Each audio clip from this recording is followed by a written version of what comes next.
গণভোটে জয়ী হলে ইউনূস সরকার আরো ৫ বছর টিকে থাকবে, বিষয়টি তা নয়। প্রধানমন্ত্রী হাতে যেন সর্বময় ক্ষমতা না থাকে, সেটাই চাই অন্তর্বর্তী সরকার। বরিশালে ইমাম সম্মেলনে এসব কথা বলেন প্রধান উপদেষ্টার বিশেষ সহকারী ডাক্তার আলী রিয়াজ। তার মতে রাজনৈতিক দলগুলো এটাই চায়।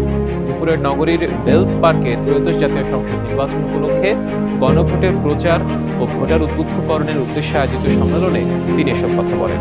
গণভোটে দেওয়ার পক্ষে সবাইকে আহ্বান জানান আলী রিয়াজ। বলেন, রাষ্ট্রপতির ক্ষমা প্রদর্শনের নামে এদেশে তামাশা করা হয়েছে। খুন করে মরদেহ কেটে ভাসিয়ে দিয়েছে যে ব্যক্তি, তাকেও ক্ষমা করা হয়েছে।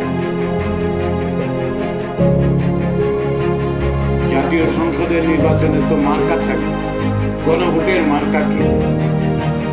আমার কাছে এটার উত্তর হচ্ছে, গণভোটের মার্কা হচ্ছে টিক চিহ্ন। ওইটাই গণভোটের মার্কা। ওই মার্কাই ভোট দিতে হবে যদি আপনি হ্যাঁ বলতে চান।